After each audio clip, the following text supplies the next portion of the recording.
Olá, António. Neste trajeto vamos ultrapassar a Serra de Portel, também conhecida como Serra do Mendro, que separa o distrito de Évora do distrito de Beja e territórios com características geológicas distintas.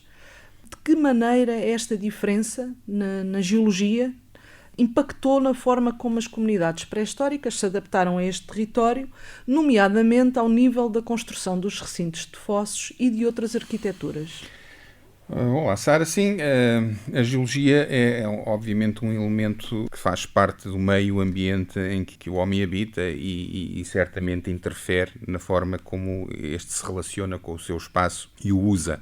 Já estamos longe do determinismo geográfico, portanto não vamos estar aqui a falar de um impacto determinante da geologia, mas seguramente vamos estar a falar de um impacto condicionante.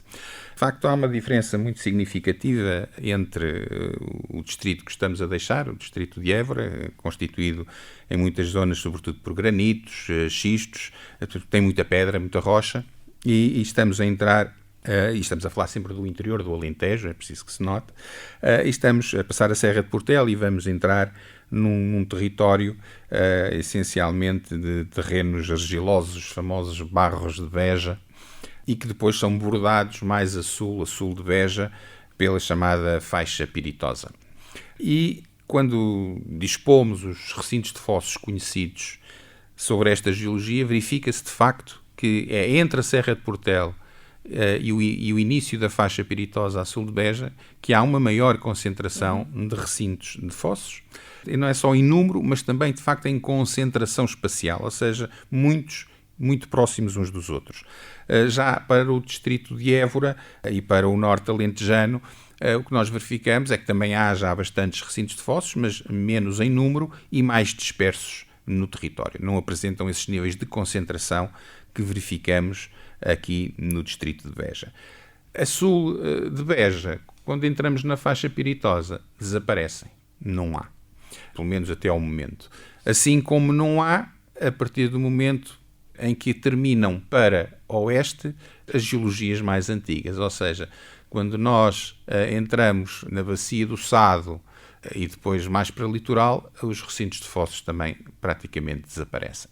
Portanto, há claramente uma relação da construção de recintos de fossos com este território do interior alentejano de geologia antiga, que é o mesmo território do megalitismo, diga-se de passagem, de grande parte da grande mancha megalítica alentejana, e, portanto, aqui a geologia necessariamente tem alguma relação. É mais fácil escavar fossos, que são escavados na rocha, diga-se, em solos que estão mais alterados, como são o caso dos caliços do sul do distrito de Beja, do que, por exemplo, em solos graníticos que não estejam muito alterados. E, portanto, poderá haver uma maior facilidade e uma maior tendência na abertura destas estruturas negativas no sul da Serra de Portel.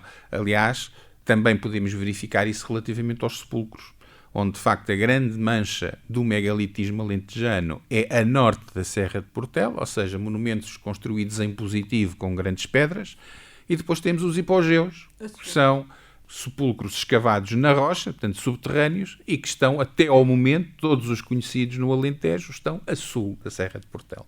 Portanto, claramente aqui a geologia, não sendo determinante, terá sido uma condicionante, pelo menos num primeiro momento, porque depois essa condicionante rapidamente se pode transformar em cultura, e então já não se faz porque não há pedra, faz porque é assim que se faz. Ou seja, uma condicionante que no início pode ser a principal razão para se fazer uma determinada coisa, a partir do momento em que ela começa a ser feita, o ser humano tem esta capacidade de transformar as coisas em cultura, em hábito, em tradição, e passa a fazer assim porque é assim que se faz. E, portanto, temos sempre que ter em consideração que essas coisas depois também interferem ao longo do período de construção de recintos de fossos, não é? Portanto, esta seria uma condicionante para haver esta maior densidade de recintos de fossos no distrito de Beja, mas a pergunta que eu lhe faço agora, António, é outra. Para além desta maior densidade, há diferenças nos sítios entre aqueles que estão mais a norte e mais a sul, seja ao nível de características de arquiteturas ou dos próprios objetos que se têm recuperado. Imagino que nem todos estejam escavados. Há diferenças? Eu tenderia a dizer que não. Que há uma grande homogeneidade, quer nas arquiteturas, quer na cultura material. Poderia dizer, e até inclusivamente no tamanho e na complexidade ou na simplicidade que os recintos aparecem. Poderá haver um determinado tipo de desenho que está mais concentrado no sul, mas também aparece a norte. Poderíamos dizer que, em termos de tamanho, há mais recintos de maiores dimensões no distrito de Beja, mas também há alguns já identificados a norte. Portanto, não me parece que haja uma diferença significativa a esse nível.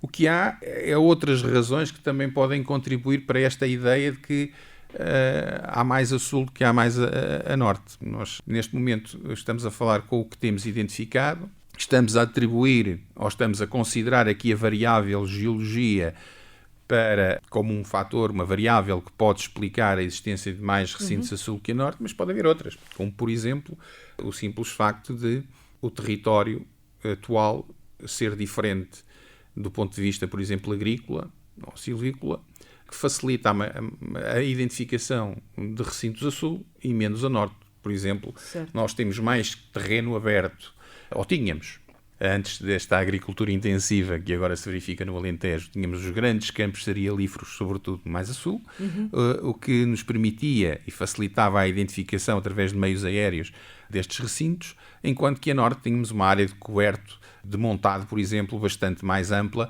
o que dificulta a identificação.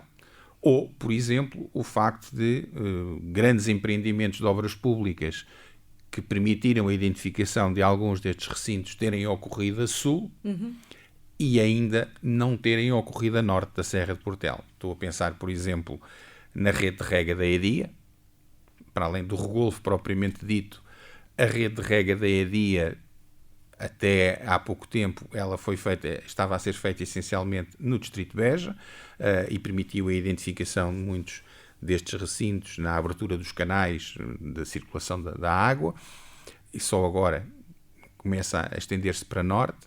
Ou, por exemplo, aquela famosa autoestrada que nunca chegou a ser concluída, de Sines a Beja, que também permitiu a identificação de recintos. Portanto, são exemplos de grandes obras públicas que têm impacto no território, que permitem a identificação destes sítios e que ajudam também a explicar porque é que pode haver uma maior concentração.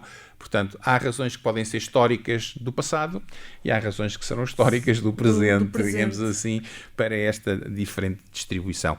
O que pode também ajudar a explicar, de certa forma, mas também seguramente não será só, a diferente distribuição dos recintos no país, onde eles são muito raros no norte e a sua grande concentração é no interior alentejano. Esta será seguramente um facto histórico, mas também será seguramente uma distorção relativa às dificuldades do presente em identificar este tipo de sítios na parte norte do território, que tem um regime de propriedade completamente diferente, minifúndia, logo aí de coisas muito mais compartimentadas, tem topografias mais difíceis, tem um coberto vegetal muito maior. Eu posso dar o exemplo de um recinto na zona de Coimbra, a Senhora da Alegria, que foi identificado precisamente na abertura de um nó de uma autoestrada, mas que tinha mais de 2 metros de sedimento e de taludes e de campos agrícolas por cima. Portanto, era impossível identificá-lo sem a obra pública, não? Sem a intervenção. Certo.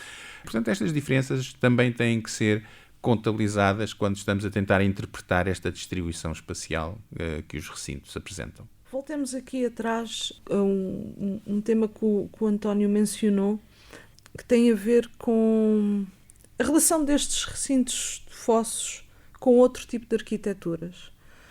Há uma relação a norte com o megalitismo e uma relação a sul destes recintos mais com os hipogeus? Ou não se pode falar deste tipo de diferenciação? Aí há para já uma pequena diferença. É que os grandes recintos de fossos ligam-se diretamente com estruturas funerárias. Nos Perdigões nós temos monumentos funerários de tipo megalítico, não antas, mas são monumentos de falsa cúpula, normalmente designados por Toloi, e outro tipo de enterramentos em fossas, dentro dos Perdigões.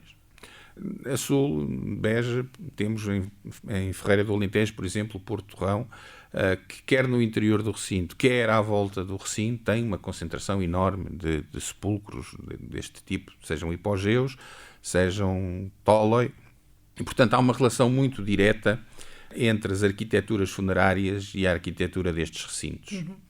Relativamente aos recintos mais pequenos, aparentemente não. A própria presença de restos humanos, ela é omnipresente nos grandes recintos e rara, muito rara, nos recintos mais pequenos, mas aqui, mais uma vez, temos que ponderar esta informação com o facto de muitos dos recintos mais pequenos não terem ainda sido escavados. A geofísica tem-nos dado algumas pistas e, por exemplo, aquele de onde saímos, o Monte de Trigo, tem lá uma imagenzinha que sugere que dentro do recinto pode existir um hipogeu. Mas só escavando.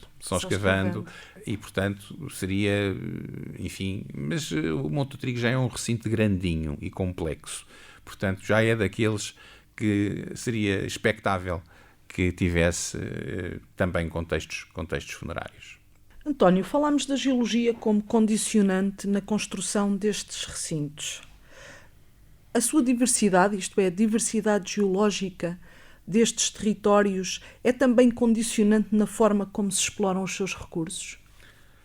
Sim, naturalmente.